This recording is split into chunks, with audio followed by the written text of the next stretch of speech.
Lucas, capítulo 19, os dois últimos versículos do capítulo 19, depois a gente entra no 20, já que nós temos uma conversa longa hoje, que Jesus nos ajude aqui, para a gente entender tudo que nós temos para entender, nessa sequência do estudo do Evangelho de Lucas. Para você que está nos visitando, você que está conectado aí talvez pela primeira vez, caiu de paraquedas, tipo assim, domingo a domingo estamos no texto de Lucas, desde sei lá quando, ouvindo, tentando entender o que Lucas quis dizer ao seu amigo Teófilo. Meu caro amigo é o nome da série, tipo assim, como se Lucas estivesse escrevendo o texto, sabe? Meu caro amigo Teófilo, presta atenção nessas coisas que eu quero te dizer. E a gente tem olhado o texto a partir desse viés, pelo menos para mim tem sido bem legal, bem interessante. Então vamos lá, Jesus está no templo, e a gente entra no versículo 47, Lucas 19, 47 diz assim: diariamente Jesus ensinava no templo, os principais sacerdotes, os escribas e os maiorais do povo procuravam tirar-lhe a vida, mas não achavam uma forma de fazer isso, porque todo o povo, ao ouvi-lo, era cativado por ele. Bem, gente, Jesus acabou de enfrentar aqueles cambistas, aqueles vendedores de animais ali no templo. Conversamos semana passada sobre isso, denunciando uma estrutura comercial muito forte e que era prioritária na liderança de quem dirigia o templo. E aí Lucas termina essa narrativa com esses dois versículos que nos mostram que Jesus permanece esses dias ali no templo. O ódio dos religiosos por ele vai aumentando, porque ele vai confrontando os religiosos, mas ao mesmo tempo, você tem um povo que ama Jesus, que é fascinado por Jesus. Aliás, o termo grego usado por Lucas aqui, quando ele diz que o povo era cativado por ele, eu fui lá no grego, lá no original, é uma palavra que tem a ver com fascínio, porque Jesus estava falando coisas que ninguém falava. Fora isso, ele vem de uma sequência de curas, milagres e sinais que ele vai fazendo, e isso faz com que o povo realmente esteja cativado, fascinado por Jesus. E aí entra uma comparação óbvia. Jesus, comparado àqueles que ele denunciava. Aquela liderança religiosa era a referência da espiritualidade lá em Israel. Daqui a pouco aparece alguém tão diferente, que prega de forma diferente, que realiza milagres, que traz a interpretação do texto do Antigo Testamento de forma tão diferente. A comparação é óbvia. E aí eu me lembrei do texto lá de Mateus 7, 28, que diz o seguinte: quando Jesus acabou de proferir estas palavras, as multidões estavam maravilhadas com a sua doutrina, porque ele as ensinava como quem tem autoridade e não como os escribas. Então, Mateus narra esse fascínio, essa situação em que as multidões estão maravilhadas por Jesus, e ele destaca o porquê. Ele diz, Mateus, que Jesus tinha autoridade. Já os escribas e fariseus não era bem o que eles viam nessa situação. Por quê? Porque Jesus vivia, obviamente, o que dizia, é o próprio verbo encarnado andando entre as pessoas, não é? É óbvio que não há hipocrisia nenhuma em Jesus, coisa que eles encontravam ali na vida dos líderes religiosos. Mas o interessante é que é justamente por aí que Lucas começa a sua narrativa no capítulo 20, a questão da autoridade. O povo reconhecia a autoridade de Jesus, é o que Mateus nos narra. E aí, Lucas diz o seguinte no capítulo 20, versículo 1, que é só a sequência do texto, gente. Aconteceu que num daqueles dias, estando Jesus a ensinar o povo no templo e a evangelizar, chegaram os principais sacerdotes, os escribas, juntamente com os anciãos, e lhe perguntaram: diga-nos, olha aí, com que autoridade você faz essas coisas? Ou quem lhe deu esta autoridade? Veja só que interessante. Aquela autoridade que era vista pelo povo, conforme Mateus nos registra, é alvo de incomoda, né? É alguma coisa que incomoda a liderança religiosa de Israel. E aqui Lucas narra 3 grupos, e esses detalhes sempre são importantes. 3 grupos. Primeiro, os principais sacerdotes. Esses principais sacerdotes tinham autoridade lá em Israel. Primeiro, eles tinham autoridade porque eram sacerdotes participantes daquela estrutura toda, e esse grupo também tinha dentro dele ex-sumos sacerdotes. Lembra que o sumo sacerdote é o bambambam, né? É o cara que vai no templo uma vez por ano, entra além do véu e vai com a cordinha amarrada para pedir perdão pelo pecado do povo. Se ele não estiver limpo, ele morre. É o cara, ele é o chefe lá de todas as coisas. Só que esse momento histórico que nós temos é uma estrutura religiosa de Israel completamente corrompida. E quem escolhe o sumo sacerdote é Roma.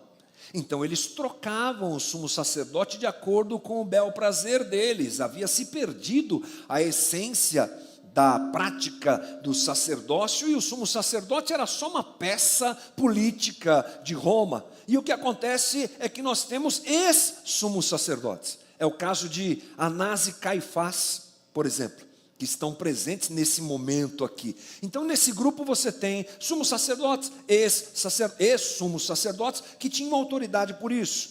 Aí também Lucas fala sobre os escribas. E os escribas tinham autoridade porque conheciam a lei. Olha só de onde provém a autoridade desse pessoal aqui. E o terceiro grupo são os anciãos, que tinham autoridade pela idade.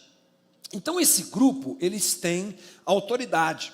Eles negociam com Roma, eles representam o povo diante de Roma. O povo olha para eles com autoridade que provém dessas situações aqui. E esse grupo como um todo, eles compõem o Sinédrio.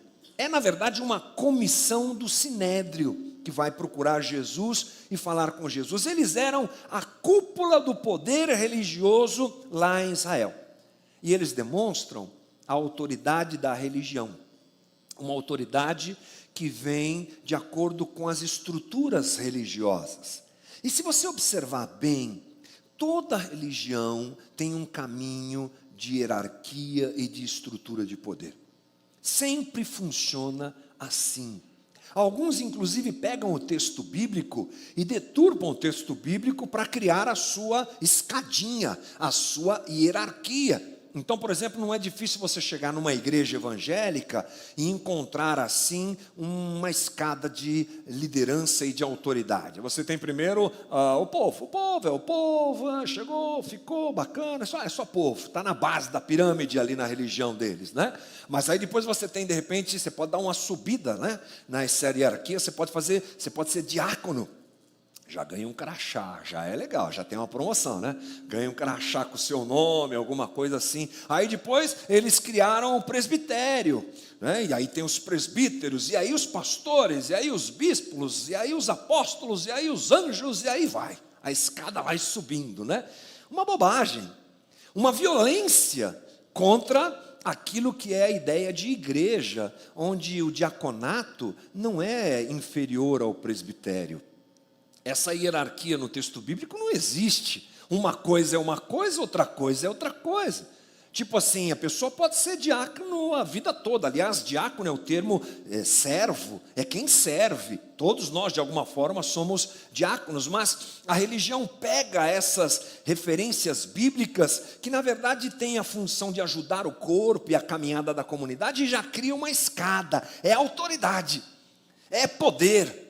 É a hierarquia que tem como principal mola a próprio interesse de quem está em cima em detrimento de quem está embaixo. É um sistema caído, o sistema desse mundo. É a religião que pensa assim e que trabalha a hierarquia e o poder dessa maneira. Então a questão aqui, gente, é a autoridade.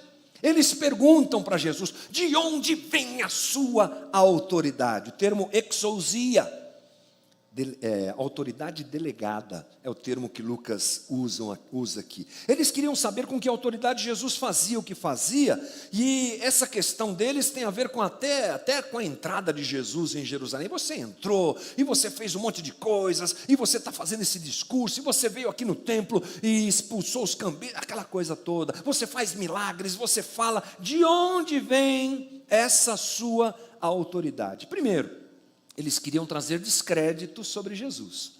Descrédito sobre Jesus.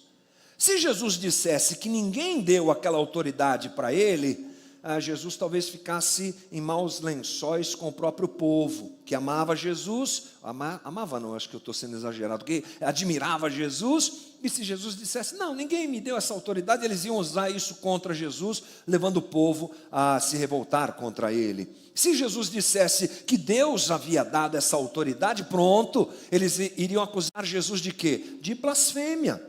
Como assim Deus deu para você essa autoridade? E aí seria, não é, um jeito de derrubar Jesus. Mas tem outro aspecto. Com que essa autoridade, quem deu essa autoridade a Jesus era alvo da pergunta daqueles homens, por quê? Porque eles mesmos, se julgando superiores e donos de toda a situação, não haviam dado autoridade para Jesus pregar coisa nenhuma. Eles se achavam donos de tudo e se comportavam dessa maneira. Você está se aclamando como Messias aí, a gente viu você entrando dentro da cidade e o pessoal cantando Hosana, Hosana. Como é que é isso? Quem é que te deu essa autoridade? Por quê? Porque você veio atrapalhar os nossos negócios. Você está fazendo uma balbúrdia aqui e nós não te autorizamos, você não faz parte do nosso grupo. Você não é parte dessa elite religiosa aqui em Israel. E você chega e faz essa bagunça toda. Ou seja, eles estavam preocupados com o seu bem-estar e com a sua estrutura de negócios. A pergunta tinha a ver com isso. O questionamento tinha a ver com isso. Queriam colocar Jesus em maus lençóis e queriam deixar bem claro, esse cara aqui não faz parte da elite da religião de Israel. Por quê? Porque a religião sempre se levanta contra a verdade. Os interesses e os negócios estão em primeiro lugar quando o assunto é religião. Portanto, qualquer verdade que se levanta e que pode ser contra aquilo que a religião apregoa e vive, é questionada. E eles sabiam muito bem que Jesus estava realmente ganhando fôlego popular dentro de Jerusalém e que atrapalharia, obviamente, toda a estrutura deles. A verdadeira autoridade, nós sabemos, e o texto bíblico nos ensina, e o próprio Jesus vive isso de forma plena, é algo dado por Deus. A religião não reconhece isso, porque a própria autoridade é uma ferramenta de manipulação. Você é muito meu amigo, vem aqui que eu vou te levantar, mas você está contra mim, então eu vou te rebaixar. A religião trabalha politicamente, o reino não. O reino de Deus vive a realidade, da autoridade que é delegada por Deus, dada por Deus, apresentada por Deus e delegada por Ele sobre os homens, para que o reino aconteça. E é Jesus que vive isso, na sua plenitude, é claro. E nós, como igreja, hoje tentamos seguir esse mesmo caminho, fugindo da ideia da religião, da manipulação do poder, da utilização do poder como ferramenta de exploração, para viver a autoridade que é dada, delegada e naturalmente vivida dentro de uma comunidade como a nossa. Muito bem, mas Jesus fez aquela pergunta, aliás, Jesus não, os líderes fizeram aquela pergunta, que autoridade que você tem? E Jesus responde. Vamos lá para a resposta de Jesus, versículo 3, Lucas 23. Jesus respondeu, eu também vou fazer uma pergunta a vocês. Digam, o batismo de João era do céu ou dos homens? Então discutiram entre si. Se dissermos do céu, ele dirá, por que não acreditaram nele? Mas se dissermos dos homens, o povo todo nos apedrejará, porque está convicto de que João era profeta. Uau! Aí Jesus dá uma resposta que é uma outra pergunta. É claro que a gente, no primeiro momento, fica pensando assim, Jesus era muito inteligente mesmo, né? Que coisa incrível, o cara deu o truco, ele jogou o 6, jogou o zap e brecou toda a condição de resposta, saiu muito bem. Mas não é só isso, não é só isso, isso aconteceu. Mas a verdade é que se eles respondessem que o batismo de João era do céu, eles mesmo disseram, né, a gente vai se colocar em maus lençóis, porque nós não acreditamos em João, nós condenamos João. Se nós dissermos que era dos homens, o povo vai se colocar contra nós. Eles entraram naquilo que a gente chama de sinuca de bico, né? Nos meus tempos de adolescente, que eu gostava de jogar sinuca nos botecos, a bola ficava naquele lugarzinho assim, perto ali da caçapa, e você não consegue tirar, é uma sinuca de bico. Jesus colocou esse pessoal numa sinuca de bico, mas é claro que a intenção de Jesus não era essa prioritariamente. A intenção de Jesus era mostrar o coração duro daqueles homens. Então, diante da pergunta, quem te deu autoridade? Jesus diz assim, espera aí, eu só vou responder se vocês me disserem se o batismo de João Batista era de Deus ou era dos homens. E aí, ele mostra que o coração daquele pessoal é duro. Por quê? Eles não reconheceram João. Eles não acreditaram em João. O discurso de João não foi bem recebido por eles. E eles rejeitaram João. O que acontece é o mesmo tipo de pergunta. A pergunta que eles fazem para Jesus, Jesus faz para eles, para desmontar toda aquela situação e deixar muito claro, vocês têm um coração duro. Se vocês tivessem recebido João e acreditado no batismo de João, vocês acreditariam em mim. O coração de vocês está duro e não importa quem vem aqui falar com vocês.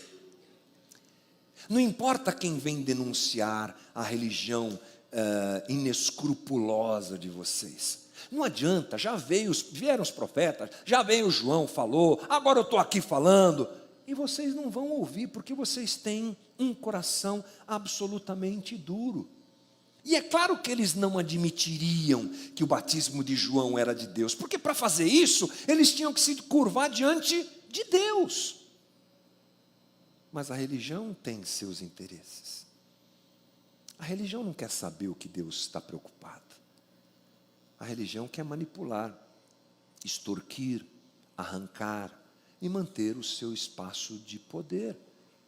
Se eles dissessem o batismo de João era de Deus, eles teriam que admitir que o discurso e a autoridade de Jesus também era de Deus. Sabe o que aconteceria? Eles se diminuiriam.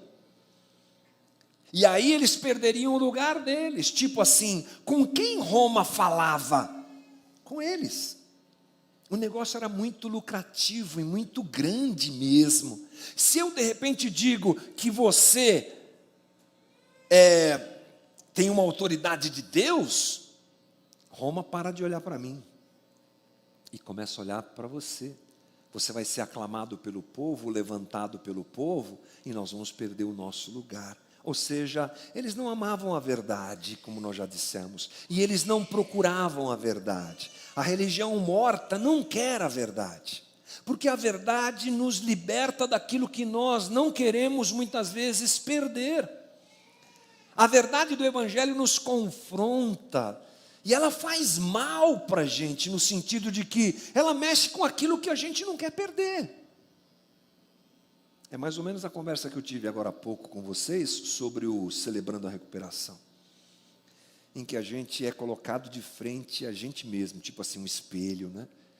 E a gente ouve o que a gente não quer ouvir, a gente tem que tomar decisões que a gente não quer tomar, mas esse é o caminho proposto por Deus.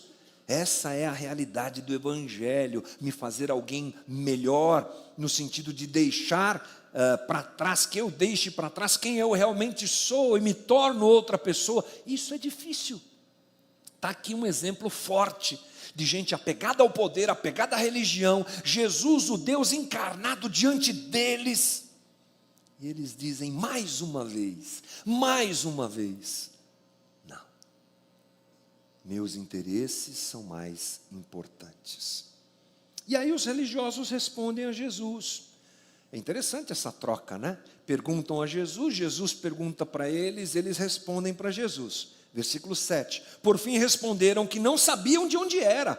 Mas a gente fala que é de Deus, não tem como. A gente não sabe de onde é. A gente não tem ideia. E aí Jesus responde a eles, então, eu também não vou dizer com que autoridade eu faço essas coisas. Está comprovado. Vocês são maus. Vocês são uma casta de gente que explora a religião e explora o povo. Está comprovado que o coração de vocês é um coração duro. Jesus faz tudo o que faz, mas eles não querem reconhecer. Bem, mas a história não para aqui, porque a partir daqui você tem uma parábola bem forte, bem interessante, que Jesus usa para falar para o povo o que está acontecendo. Me dá a impressão que esse embate foi um embate público, mas que o povo ficou meio assim pescando. Sabe como é que é? O que eles estão falando? Que conversa é essa aqui? Não estou entendendo. Aí Jesus usa o quê? Parábolas. Você sabe que Jesus usa muitas parábolas. E todas as parábolas de Jesus, para nós, elas são difíceis muitas vezes de entender. Eu sei que a gente às vezes tem que gastar um tempão aqui para explicar a parábola, mas para eles não. Primeiro, todo judeu sabia muito bem a história de Israel. Segundo, Jesus usa realidades da vida cotidiana deles, entendeu? Jesus fala o que eles sabem muito bem, o que representa. Então, aqui Jesus explica o que está acontecendo. Nós vamos ter que tentar entender melhor isso. E é uma parábola bem forte, bem interessante.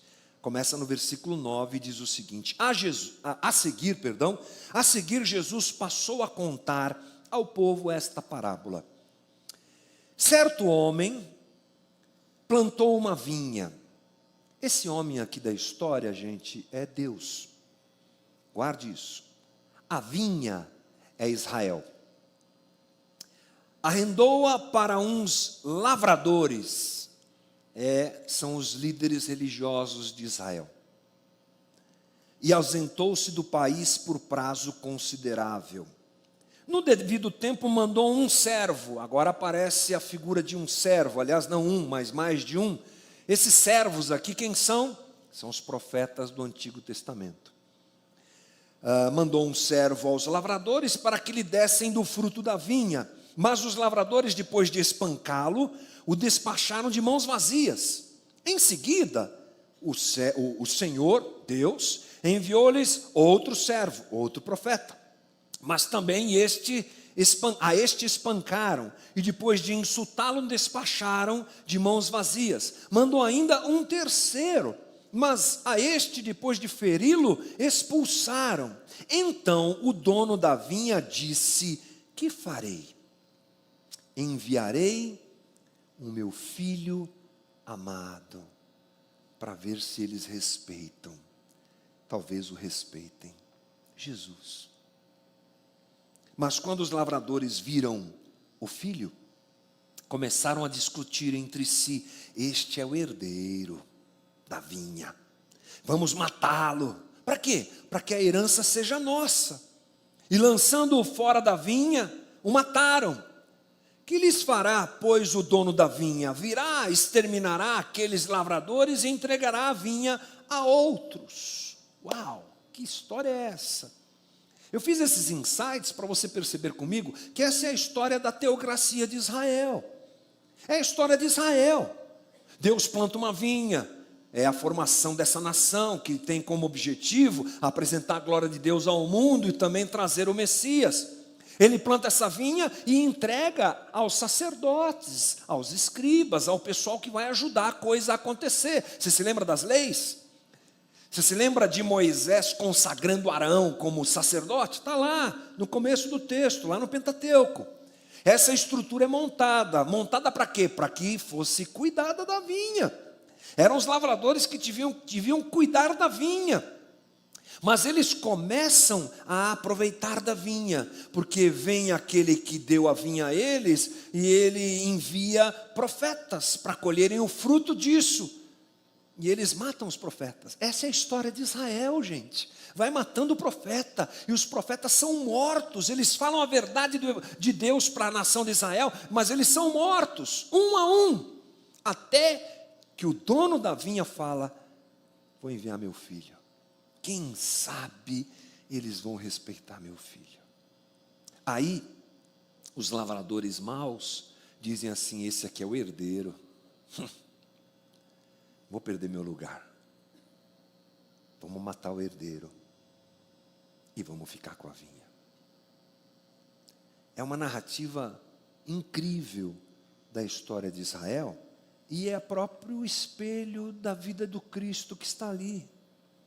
Ele é o filho amado do dono da vinha, que foi enviado depois dos profetas, dos servos que foram mortos, e ele também será morto. Ele mesmo faz inclusive uma citação do jeito que ele vai morrer fora dos muros de Jerusalém. Ele sabe disso. Colocaram ele para fora da vinha e mataram o filho do dono da vinha. É Jesus falando do que aqueles homens iriam fazer. Por quê? Porque eles realmente se preocupam mais e desejam mais a vinha do que o Senhor da vinha. É um espelho do que Jesus está passando.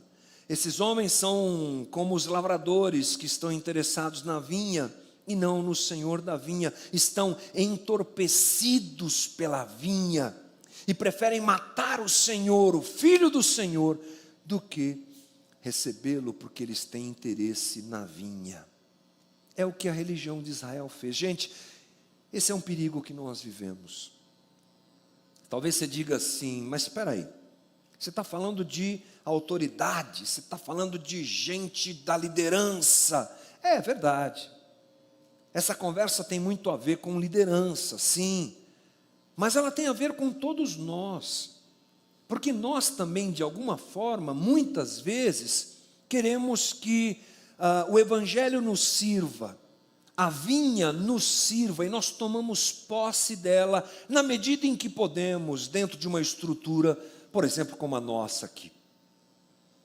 Não é só uma liderança corrupta, isso nós vivemos hoje, o nosso país está vivendo isso, gente. De um evangelho absurdamente esquisito, em que a liderança realmente está interessada na vinha e não no Deus da vinha. Estão interessados no poder, estão corruptos em tudo isso. E a gente olha para isso e assim fica sem entender, né? Ou melhor, agora a gente entende. Mas isso tem a ver com a gente, quando a gente esquece que a gente tem que amar mais ao Senhor da vinha do que a vinha. Ou seja, às vezes, nós temos uma grande preocupação com o nosso cargo dentro da igreja, com a hierarquia, que lugar que eu vou ocupar, que destaque que eu vou ter dentro dessa estrutura, como é que isso vai me atender, como é que isso vai me satisfazer.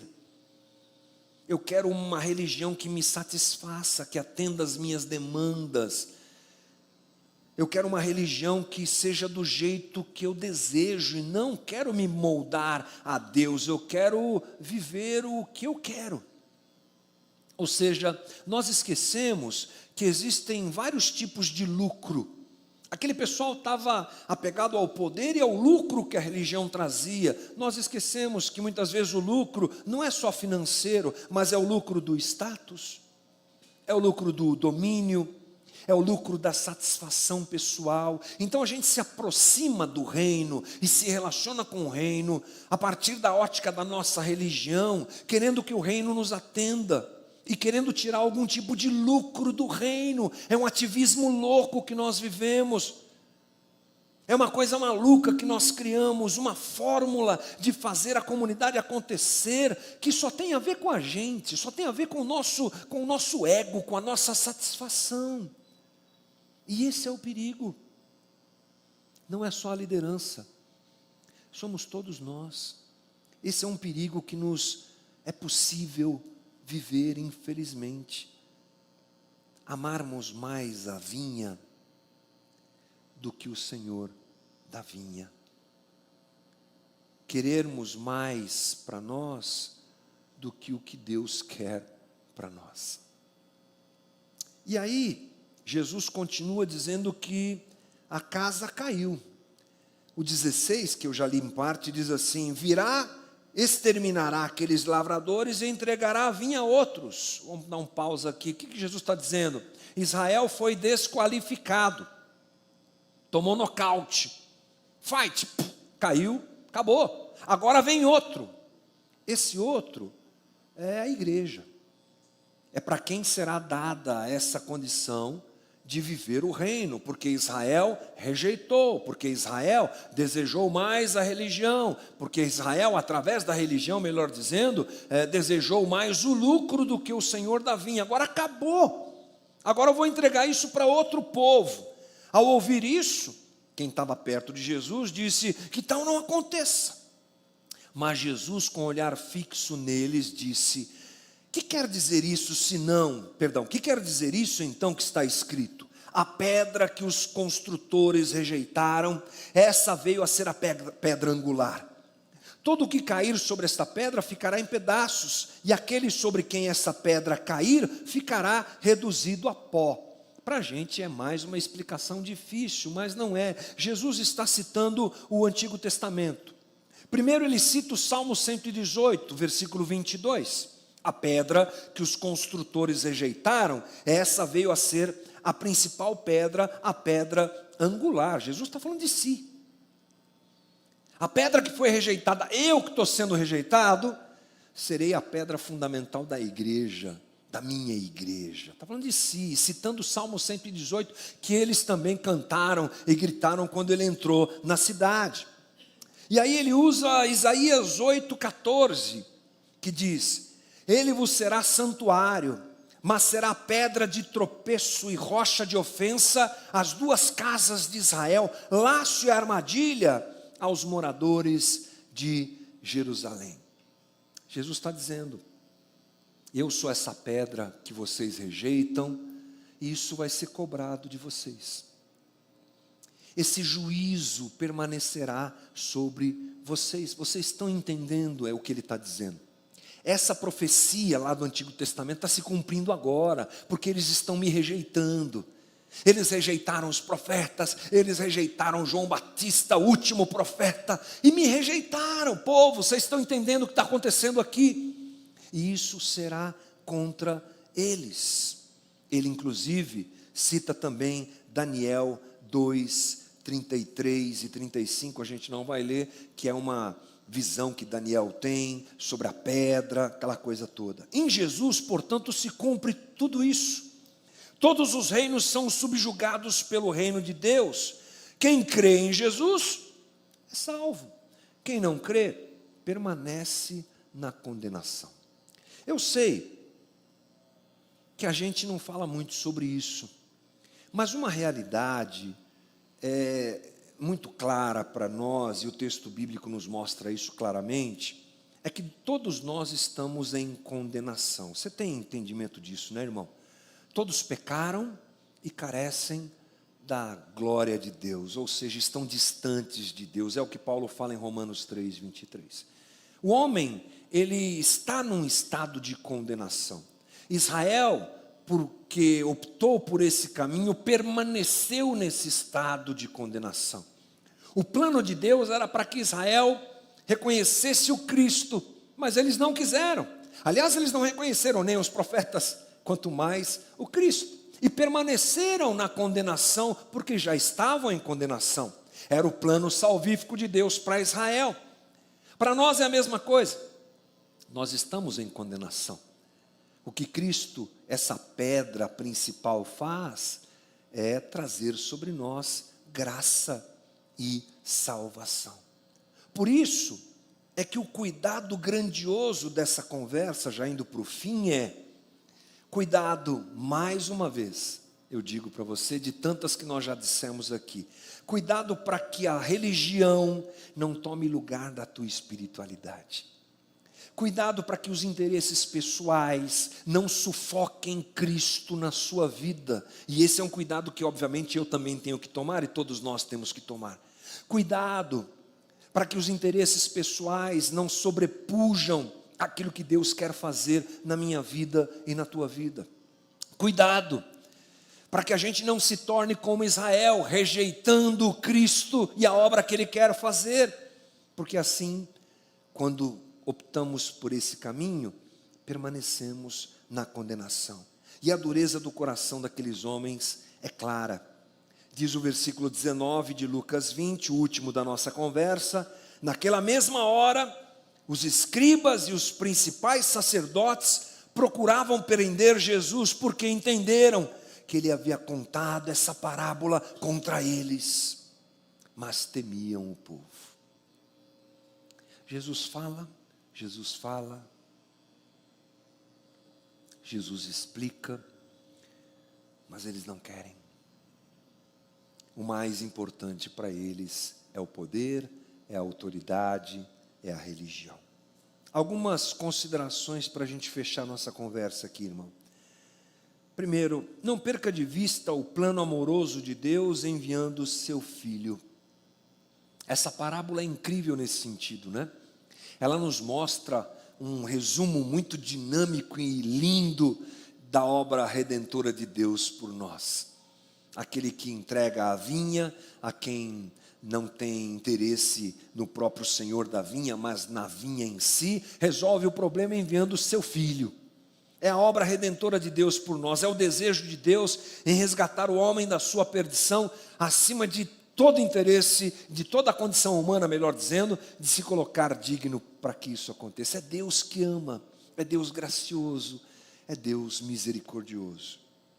A rejeição do Salvador acontece pela religião interesseira. Essa deve ser alvo da nossa preocupação. O que é que você faz aqui? Como é que você vive a tua espiritualidade? Será que a religião que nós temos vivido é aquela que acrescenta a nossa caminhada com Jesus ou é aquela que satisfaz a nós? Terceira consideração que eu quero dar: a condenação dos que rejeitam o reino deve consternar o nosso coração. Aqueles que rejeitam o reino e permanecem na condenação, essa situação deve nos consternar, deve nos constranger. Primeiro, mostrando mais uma vez a graça de Deus e despertando em nós gratidão pela obra redentora de Deus, por cada um de nós. Mas também a agonia de ver o evangelho aviltado pela religião. Eu não sei se você se incomoda com isso, irmão. Deveria. E nós deveríamos orar mais por isso. Não só preservando a nossa vida e a nossa espiritualidade saudável em Cristo Jesus, mas também percebendo o que é que estão fazendo com o nome de Jesus. Percebendo o que nós vivemos agora em nosso país, onde o nome de Jesus se transformou só numa bandeira de ascensão política para a igreja. Isso não pode ser normal para a gente, isso não pode ser comum para a gente, isso deve nos incomodar de alguma maneira. O nome que está acima de todo nome, sendo usado para lucro, sendo usado para disputa de espaço e de autoridade humana, sendo usado para gerar recurso e dinheiro.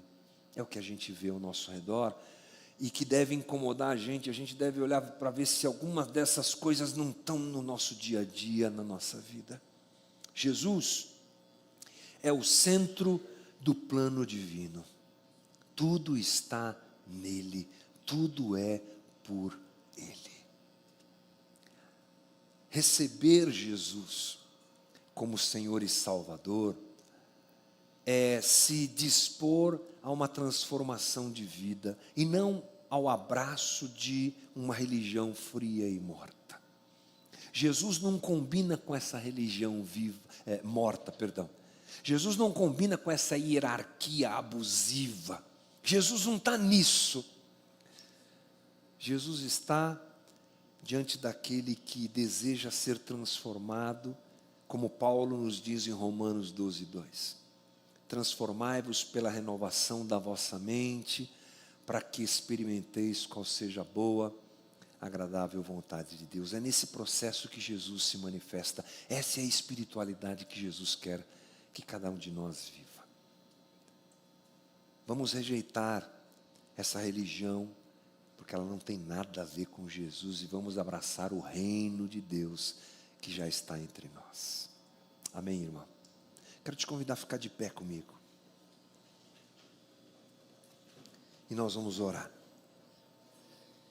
Vamos orar, pedir graça de Jesus, pedir esclarecimento de Jesus, pedir que Ele guarde o nosso coração, que Ele preserve o nosso coração, e pedir misericórdia para a gente andar de forma correta diante do Senhor. Amém, irmão? Fecha os teus olhos comigo. Jesus, Senhor da nossa vida. Essa é uma palavra desafiadora para a gente. Em tempos tão confusos, Senhor, em tempos tão bagunçados, Senhor, em tempos tão complicados, eu quero junto com a comunidade orar a Ti pedindo, tem misericórdia de nós. Nesse tempo em que muitos têm usado o reino como instrumento, repetindo aquilo que Israel fez, tem usado o reino como instrumento de poder pessoal, como instrumento de projeção pessoal, nas mais diversas esferas, tanto os grandes líderes, como nós mesmos que estamos aqui, Jesus, fazemos isso. Nós te pedimos, tem misericórdia de nós, nos afasta dessa religião hierárquica e corrupta, Senhor, nos afasta de vivermos um evangelho que é moldado ao que nós queremos, nos afasta de aproveitarmos, de abusarmos, de nos autossatisfazermos, de tomarmos coisas do reino para nós, dizendo é meu, e deixamos de reconhecer o Cristo presente em tudo isso. Jesus, cura o nosso coração, faz da gente gente moldada ao Evangelho de Cristo, tira de nós esse viés religioso, pernicioso e errado, Jesus. Transforma a nossa comunidade numa comunidade de gente curada e sarada dia a dia, não por sermos melhores que ninguém, somos dignos só da Tua misericórdia e graça, porque o Senhor assim quer, não porque merecemos, Senhor, mas faz isso na nossa comunidade, Jesus. Diminui cada dia, cada um de nós. Diminui-nos, Senhor, e exalta o Senhor no nosso meio.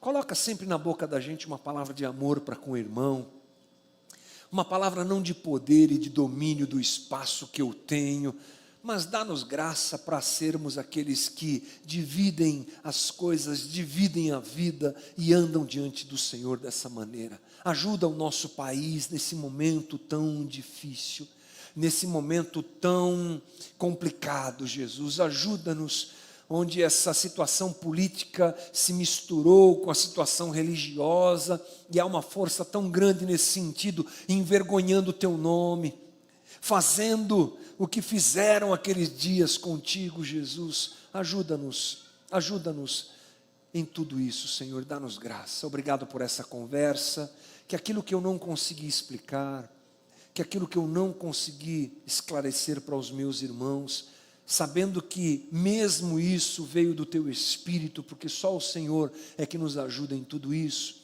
que o Teu Espírito complete essa obra, esclarece aos meus irmãos durante os próximos dias as coisas que o Senhor quer falar. O Senhor é Deus que vive em nós, fala conosco, Senhor, dá-nos um bom domingo de descanso, dá-nos uma boa semana, precisamos de Ti, Senhor, nos ajuda, é a nossa oração, em nome de Jesus, nessa boa manhã que o Senhor nos dá, amém, amém, amém.